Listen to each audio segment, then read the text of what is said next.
What is a biblical fast? How do I do a biblical fast? How do I even begin a biblical fast? I'm Pastor Steve. Our church is La Viña de Gracia in La Caleta, Colombia, just outside the capital city of Bogota. We are in the middle of our 40-day time of prayer and fasting, declaring war in the heavenlies, victory in the earth. Thank you for following with us. And this is what I want to talk to you. What is a biblical fast? How do I do a biblical fast? Where do I even begin? Always lots of questions. So I want to share with everyone some practical tips and comments on fasting, and in particular, some things that I do personally. I generally have several calendar dates and events that I like to refer to when starting my fasts. I like to start on the first day of a month. And then this makes it very easy for me to know exactly what day of my fast I'm on. In other words, if the date is the 5th of the month, then I know that I'm on my 5th day of fasting. If the date is on the 12th, then I know that I'm on the 12th day of my fast, and so on. I also like to pick a special day or event to begin my fast, especially the longer fasts. Now, I like to start on January 1st because it's the beginning of a new year, and fasting is a great way to kick off and set the tone spiritually for the incoming year. I also like to use my birthday to start my fasting. It is obviously an important date for me, and although it does make it a little more complicated to track the actual days that I have been fasting, you can use any date or special event that makes sense to you. It is more important that you actually begin fasting than it is what day you begin with. Another thing, and this may sound gross or out of place, but even though you are fasting and not eating solid foods, be sure that you remember to brush your teeth regularly, maybe more often than you normally would. Those around you will appreciate your spiritual effort all the more. So there are two types of fasts commonly practiced by Christians today: a partial fast and a complete fast. Now, a partial fast is described in the book of Daniel.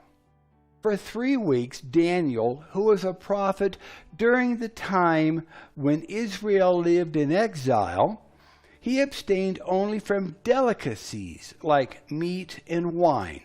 You can read this in Daniel chapter 10, verse 3. A complete fast means drinking only liquids or sometimes juice when fasting for an extended period. Juice fasts will provide you with more energy than water-only fasts and still lead you into the humbling experience of denying your desire for solid, chewable food.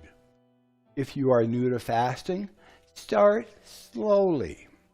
Progressive steps helps your body become accustomed to the drop in food intake. You can start by fasting 1 meal a day, 1 day a week, or 1 week a month.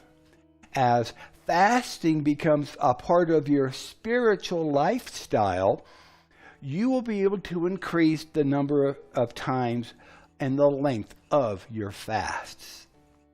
Fasting is a marathon, it is not a sprint. So in preparing for the fast, The normal fast involves abstaining from all forms of food, but not from water, and commonly lasts 24 hours, usually from sunrise to sunrise. If you are fasting for the first time, you might begin by missing a meal or two. Over time, you can build up to a full day or more. Begin by refraining from solid food, but drink liquids. Water is the best, since soft drinks are not good for the digestive system, and coffee and tea stimulate the nervous system. Before beginning a fast, it is best to eat lightly and cut back on caffeinated drinks. During the first few days of a multi-day fast, it is common to experience headaches as the body withdraws from caffeine. Now, in my experience of both short and long fasts, the first couple of days are generally the hardest because of habit eating. After the third day, I have found that fasting is fairly easy to continue. Now, although I will declare a specific time of fasting, if I find myself feeling very hungry, I will pray and ask the Lord if this should be the stopping point in the fast or if I should continue.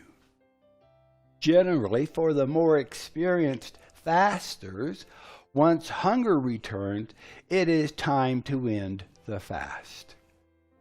One example of this is found in Matthew chapter 4, verse 2. Matthew 4, verse 2. And when he, Jesus, had fasted 40 days and 40 nights, he was afterwards hungry. So if you are planning for an extended fast, say more than 14 days, you should prepare mentally and physically by cutting down on food intake 1 week before the actual fast, taking on a vegetarian type diet to control cravings for food. Reduce your intake of beverages like coffee, tea, and soft drinks as well. Drink plenty of water. And this is always a good idea, whether you're fasting or not. And stop watching television. You will soon discover how much advertising goes on about food.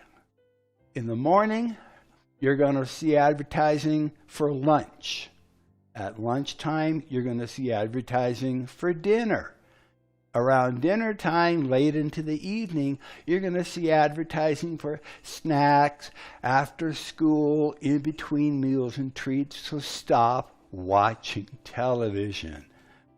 You will discover that it is so much easier when you're not being inundated with advertising promoting what you deserve to eat at lunchtime. So it's your choice, but I found it easier to eliminate or reduce watching the TV. Now, during the fast, set aside specific and significant time to worship and seek God in prayer. Plan ahead so that your time can be unhurried and conducive to enjoy the Lord. Many people begin this time by repenting of any sins the Lord brings to mind and asking for God's forgiveness. This is essential to ensure that sin is not hindering your communications with the Lord. Then plan time to make your requests known to God and to seek His will. Take breaks to study scripture passages that you have chosen. And do not rush your time with God. Take time to listen. Ask, then listen.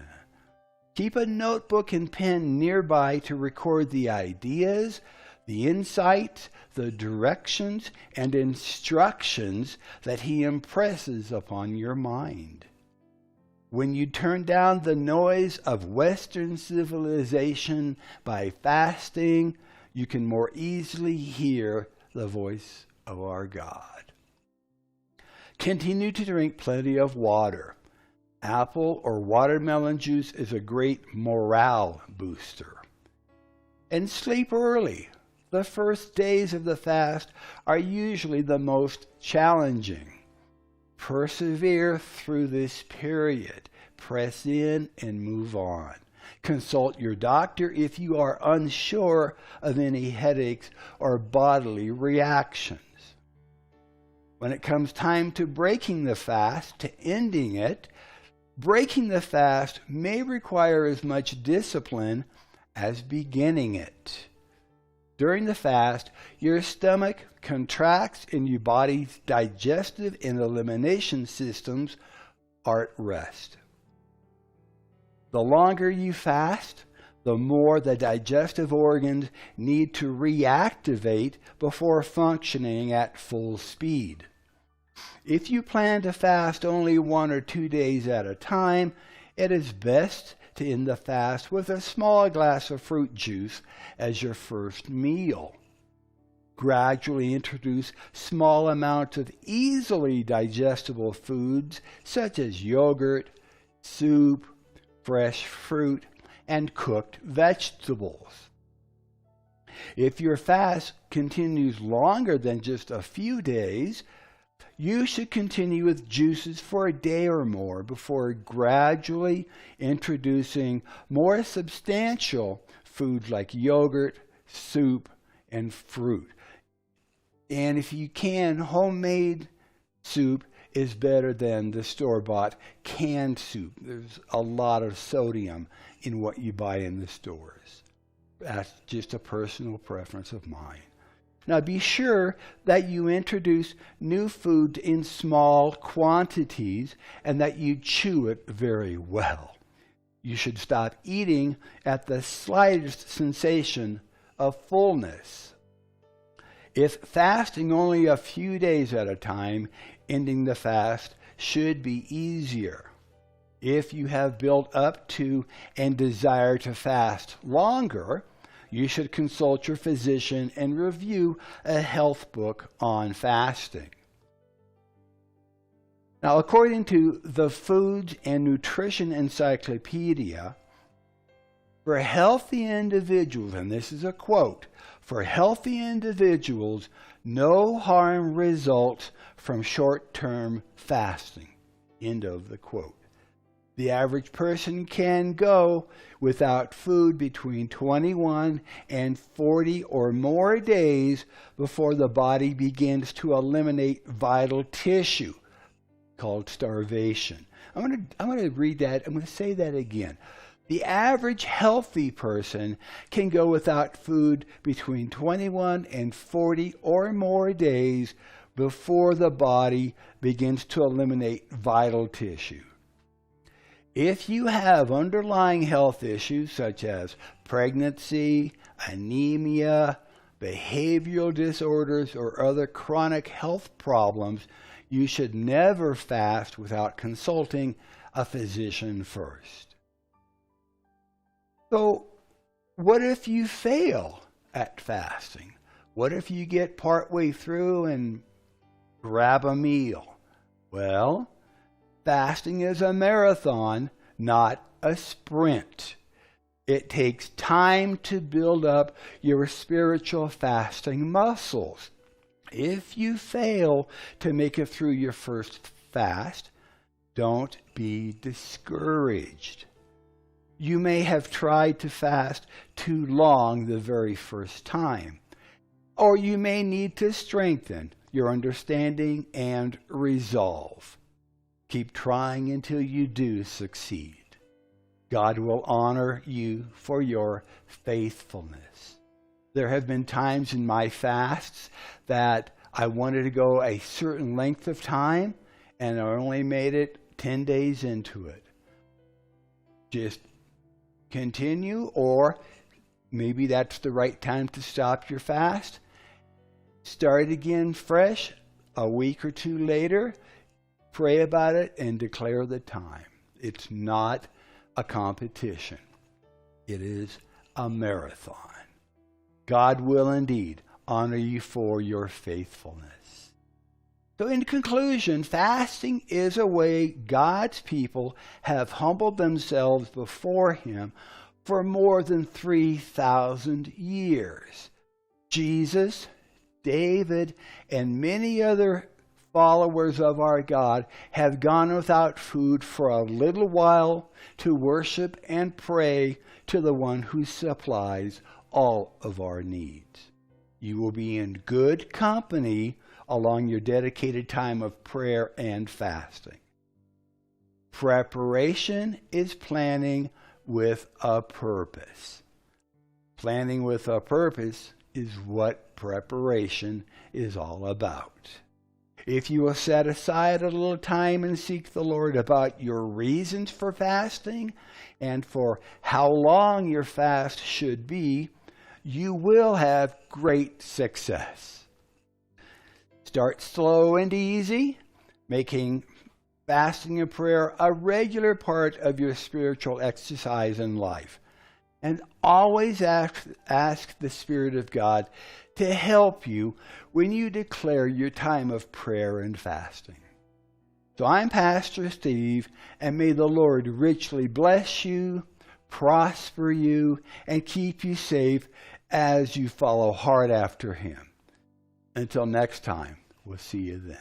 God bless.